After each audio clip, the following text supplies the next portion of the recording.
Welcome everybody to the village of Croston, and this is my favourite village in England so far.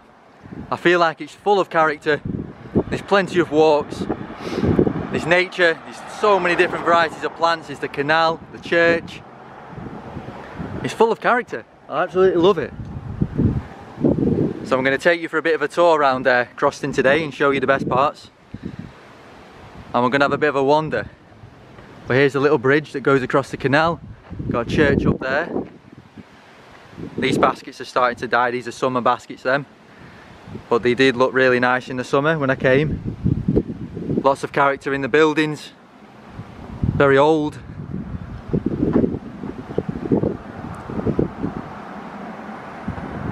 Lovely.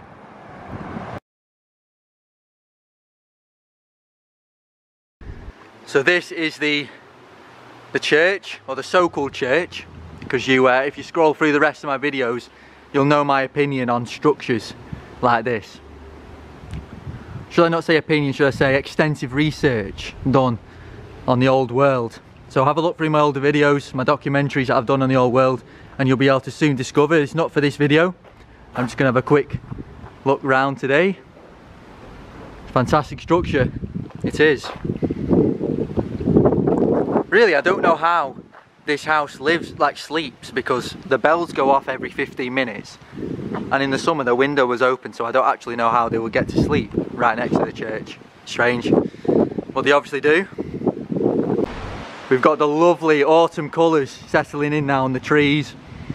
It's a fantastic time of year for photography and for getting out and connecting to the seasons. Look at them all on the floor.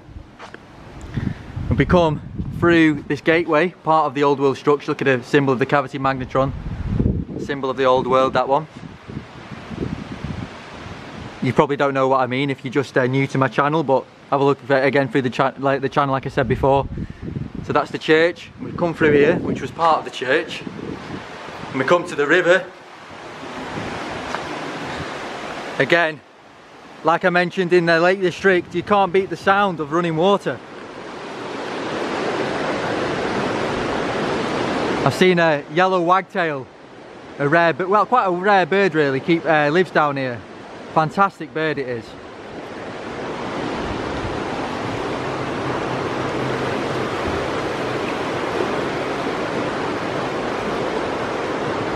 What a place, and so close to home.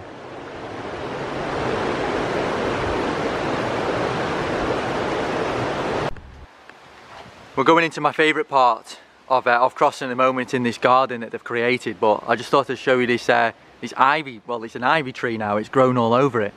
It's covered in bees, covered in loads of different types of insects, and it's fantastic. This is the last tree or last flower that the bees need before they go in for the winter. Well, this area here is, well, in the spring this was covered in wildflowers, this area. And there's so many different wooden objects carved. If you can see, if I zoom in there, you can see it's a fish carved out of that tree trunk there. And there's so many different types of tree. I don't know if that's a giant redwood, but they're not native. I'm not sure if that is or not. Similar to the one at Chatsworth House when I went. I'll have to have a look, I'm not too sure, but there's so many different varieties of tree down there. We'll head that way after, but we'll cut through this field here. See, the bells are going off on the church at the moment. But then, see, look at this little bear carved out of wood. And over here, it's not carved out of wood, but it's a gruffalo. So this is like a bit of a park area down there. But what I like about this area is they've got so many different varieties of trees. And they've actually labelled a lot of the trees so you know which they are. So we've got a birch here, got rowans. We've got different types of pine, we've got yew, we've got oak, different varieties of all different types. And if we come over to this tree down here, this is what really caught my attention. It's labelled as a ginkgo biloba tree, which is native to, I think it's China. If you see here, look, this is a ginkgo biloba. And these people use this for different varieties of medicine. I'm not sure if it's the leaves or what, but I know that for certain.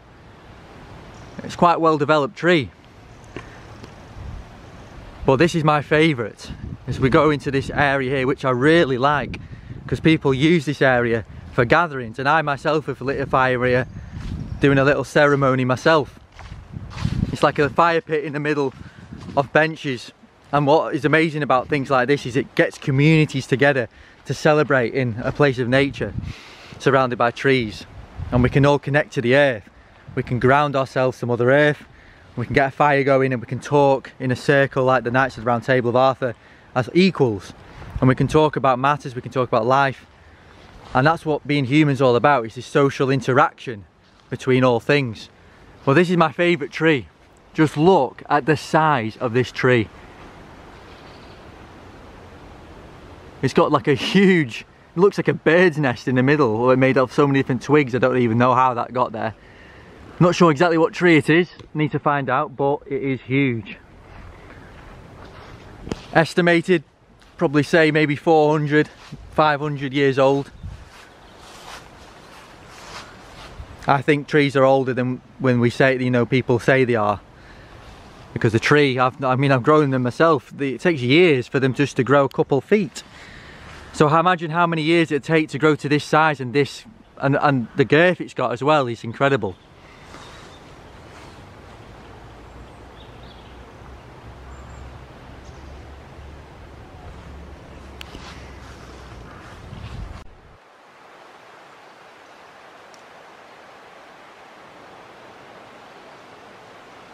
The squirrels are most active at this time of year. He's gathering his nuts. I've zoomed in very far to see this squirrel. He's very hard at work today, as you can see.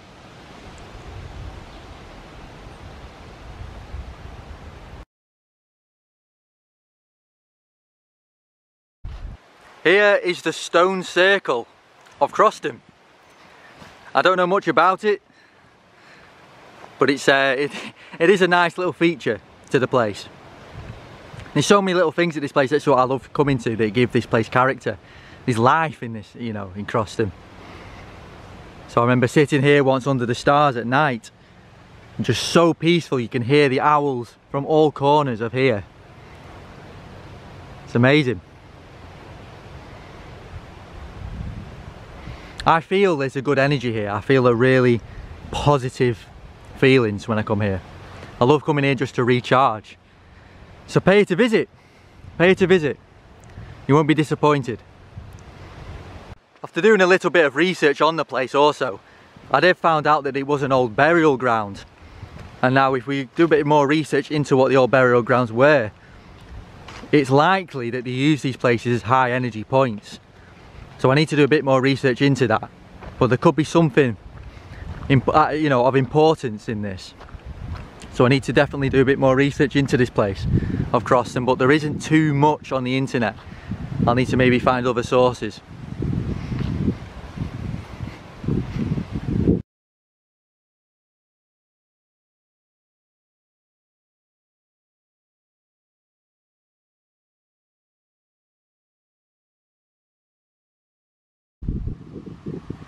Look at the stillness of this kestrel. You see that life is that magnificent. This kestrel has all the innate abilities to be able to hover in the sky like this.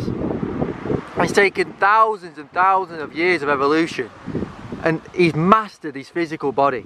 We as humans, we've got so many abilities that we've forgotten how to we need to be able to master.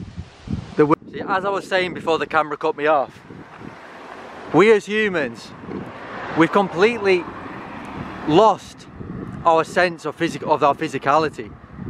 There are not many people have any clue of our physical capabilities as humans, because every single thing in nature, as I said before, including the kestrel that I've just taken a video of, that is a prime example, that it's mastered, absolutely mastered its physical body, and its physical body is capable of doing whatever its spirit desires, and its spirit desire at that moment in time was food. And its physical body was perfectly capable and adapted to be able to get food. Now, if we as humans, we put ourselves in a tribe, for example, and we needed to hunt, hardly anybody would be able to actually hunt for their food, because their physical capabilities are non-existent. They are used to fast food, they're used to sitting on their arse, they're used to doing nothing, they're used to literally walking 2 minutes a day maybe to pick the school kids up. How are they going to provide and hunt? And this is men and women. We both have these capabilities. Obviously men are the main hunters in the tribes, but the women, they have fantastic physical capabilities as well in the tribes, and they have mastered their physical capabilities. And we just need to observe nature, and the way that we need to master them again is to, it's natural really, it's not forced, it's a training system which involves a lot of walking, involves agile movements, involves balance, involves strength. And to be able to build all of those things together, we need to involve some sort of training. And therefore every day, the little things that we do, to be able to jump off things, to be able to walk, to be able to do short sprints, to be able to do all of this, we need to work on, because all of this comes together in our physical capabilities in life. We need to be able to be physically competent. So it's very important, this.